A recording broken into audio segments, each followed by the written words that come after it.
Welcome to another great episode of Transformed and Renewed. Usually, I would tell you to like and subscribe, but actually, what I want to do is if you watch just some of this content or even the full content, which I hope you do, then I want you to make that decision whether you will like or even comment on our video. So, I'm going to jump right into it. So, today we're going to be discussing organic and conventional foods, things that you may not have known.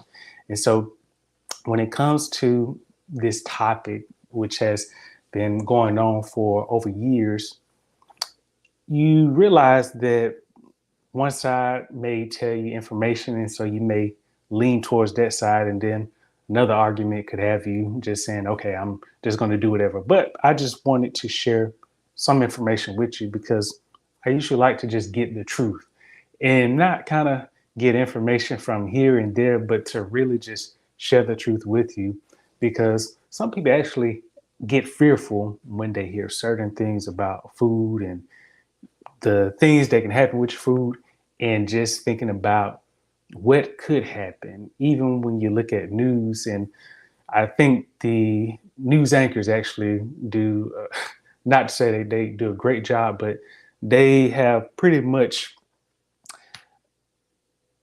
kind of nailed down what they are doing in terms of portraying the narrative and putting information out there for people to feel worried. But what I want to do is just share information that I've learned from articles over the past couple of years and even articles up to date, and even showing you what that actually looks like. So when it comes down to it, is organic better than conventional food? No. Is conventional food better than organic? No.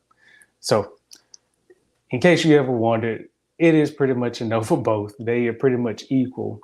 And you may make the argument, and there's an argument that can be made, and I'm not going to disagree. There are some foods that benefit from being organic versus conventional. And I'll just want to briefly dive into what does organic and conventional mean. So conventional, you are pretty much using synthetics, pesticides, hormones, antibiotics, could even use genetically modified organisms or bioengineered organisms in crops. And so this is usually done to produce a greater yield when it comes to crops. So you're looking for a higher yield, but you're also looking for protection when it comes to those crops, because after all, you do have pests and bugs that are trying to compete for that. So you're looking to pretty much have a higher yield without sacrificing the quality of your, or without sacrificing your crop. I can't say that the quality won't be diminished because you are using pesticides and synthetics. So you will have those residues on that food. And depending on the origin of those residues, if they are actually biodegradable, that can also determine if it's environmentally friendly. Okay. So that is just a brief overview of conventional farming.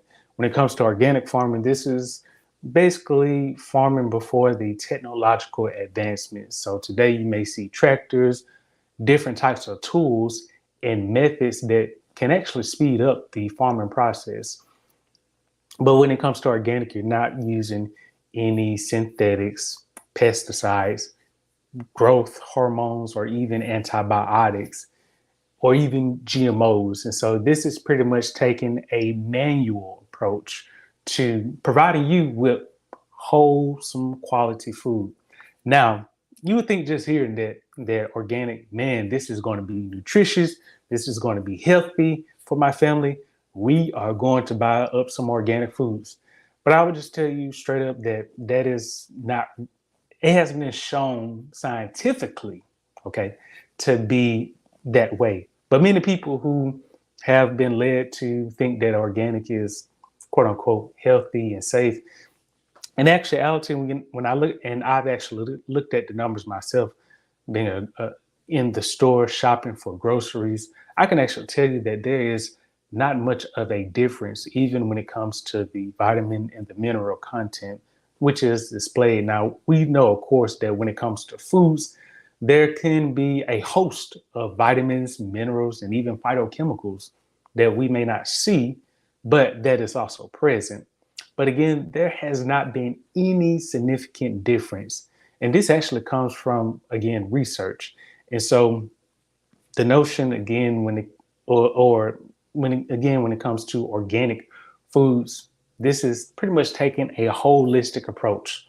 So basically, I have a seed, I put it in the ground, and I do what I can aside from using pesticides, herbicides, or synthetics, any hormones, anything that is eco unfriendly. I wouldn't use that, but I'm just going to plant the seed, going to use some water, maybe use some spices or some herbs or something that is natural and is non-toxic, or even it has a low toxicity level to cause any harm. And so I'm going to use this for this seed. And as this seed grows, whether it's a tomato, bell pepper, cabbage, then I can pretty much cut it from the vine, eat it, and that is pretty much considered being organic. Now, I know that that is just one example that I've used. Of course, on a large scale, this can actually look different.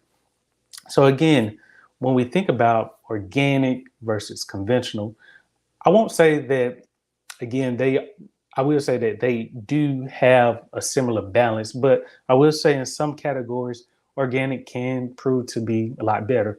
And one area that I would look at is pesticide residue. And so when it comes to pesticide residue, it has been shown that, of course, if you consume more of these residues, they can be carcinogenic, meaning that they can also interact with brain activity and cause disruption. And so that is never good, especially if you have kids and you're feeding kids produce, whether it's fruits and vegetables or even any food of that matter that may contain a high level of pesticide residue. That's not good. And so when we think about it, organic can be beneficial in some areas, but again, it is not saying that organic just runs away in terms of being the best overall, because this is something that you probably didn't know is that organic is likely to contain some pesticide residue.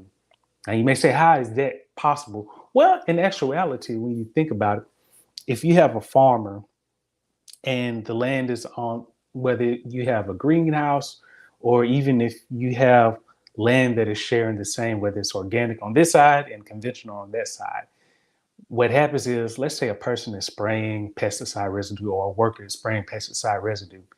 You have to realize, like with anything that becomes like a mist that you're spraying, it is going to land on something. Okay. So, of course, the hope is that the pesticide residue can actually land on the conventional crops. But there is a great possibility that that mist can actually land on the organic, especially if the wind blows and if the worker is just spraying it this way or that way, just pretty much flushing this wand across the air. And so this residue can just pretty much go on this side, that side, and it can even land on those organic crops.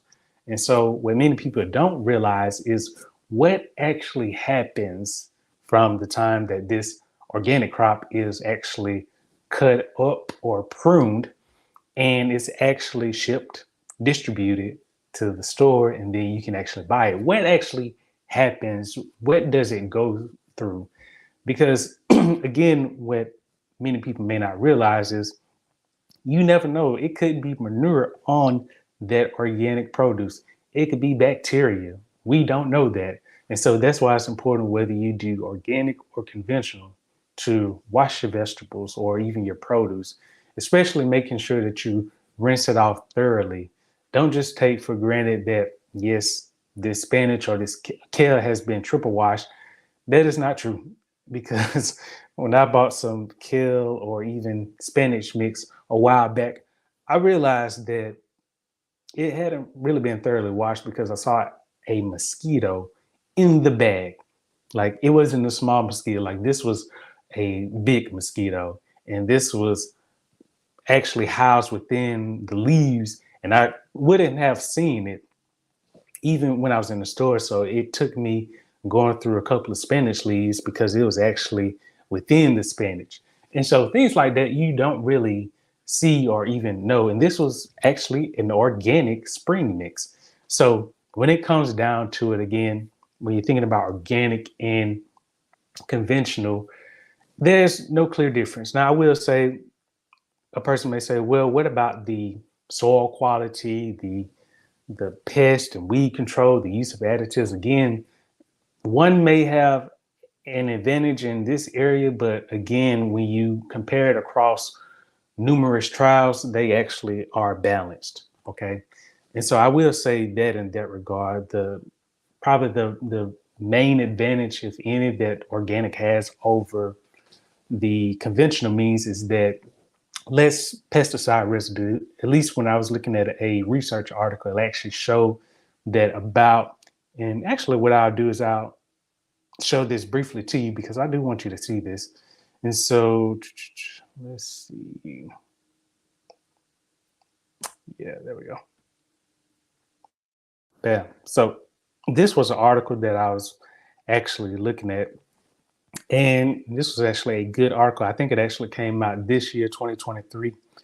But pretty much I would just scroll all the way to the end because that is pretty much what I like to look at is understanding results. Of course, when you look at this table, it pretty much shows you that high organic dry matter contents of fruits and vegetables, but you also see that conventional has scored high as well. So when you look at the data from different produce, you actually see that there is not much significant difference. Okay. So going all the way down, and again, this is actually a good article. It actually has confirmed to previous articles that I've seen a pretty similar finding that there's not much that you can actually see. But this is a table that I think that you'll actually like because this pretty much lays it out in terms of organic and conventional. So you pretty much see for each of these rows, these line items, it pretty much shows you, okay, one may tend to do this, but the other one may tend to do that. And so, and while one category may be favorable, you also have these other categories. And so as you start to look through each of these, you'll start to realize quickly that, man, there's not really any significant difference. And so what I wanted to look at was this statement in the conclusion where it pretty much talks about that, and I forgot to highlight this, but I don't think that's going to look right. But pretty much the scientific evidence of safer, more nutritious, and healthier organic foods is not convincing at all. And so this is pretty much saying that even with the body of scientific evidence, organic foods or even consuming it from a health standpoint, it has not been convincing up until this point. So it means that more research is needed. And so, again, this is a good article that I looked at. There are many other articles, but this was actually one that looked at organic and conventional farming. Some look at organic and conventional, but it could be narrowed down to a particular produce, whether it's strawberries or looking at the cultivars or blueberries, different produce that they may look at when it comes to organic or conventional. Some even go into the cost aspect. How does this actually play when it comes to the numbers, the economy? But one thing I did want to share before we wrap up is that when it comes to dining out, and what most people don't realize is that most of your food is not going to be organic, meaning that it has a lower pesticide residue. But usually when you're dining out, you are consuming mainly conventional foods, unless on the menu it shows you that it's organic or that it was grass fed. And that also goes into another topic, which is grass fed versus conventional farming. And again, when it comes to organic, it's usually going to prohibit GMOs, and that's going to be something that we talk about in depth is GMOs. And so when it comes to dining out, one thing that you want to keep in mind is your pesticide intake. Because again, what a lot of people don't realize is that, like I briefly talked about a while ago, is that you can also get plastics when you're dining out, because a lot of the food that is packaged has come into contact with plastics. And we know most plastics, or at least some, is not biodegradable, which means that this does pose a hazard to the economy and to just nature itself. But when it comes down to the foods that you get while you're dining out, you can, in fact, get a higher pesticide intake just because the foods themselves may have come from different farms where the pesticide content that was sprayed on was at high levels. And so this is important, again, which is why I strive to cook most of my food so that way I know that I'm actually washing, handling them, I am cooking it. And I've just kind of gotten to this mindset of, listen, if I don't cook it, then I rarely eat it. Not to say I don't eat out from time to time, but I do make a mindful approach about where I eat out at, okay, and how I choose my food selections. And so these are just some tips that I want to share with you. But again, I do want you to check out this article because it is a good one. At least I felt like it was. Let's see. So yeah, this is called Organic versus Conventional Plant-Based Foods, a review. And most of these articles are actually free to the public. And this was another website I went to, which pretty much shows you that the organic versus conventional, even if you were to look on a website like this, it would pretty much show you that at the end of the day, there's not much difference. And so, again, when you really think about just this notion, and I hope that, again, this kind of gives you a better insight, because I know, again, many people who are heavy organic and heavy conventional. And I myself, I just make an approach in terms of, okay, which one is better for me at the time, and also in terms of pesticide residue. I also have to keep that in mind. But from a nutrition aspect, there's not much difference, to be honest. It's not much. And it's also good, again, just to do your own research and not just take the words of different people, because, again, I just want to share this information with you to let you know that there's information like this out there. And also, I don't really like to be biased. I like to just get the facts and get the truth and share that with you. That way you can make the best decision for yourself. So hopefully this has helped you in some sort, way, or fashion. And if so, make sure you give us a like if, again, this content you enjoyed.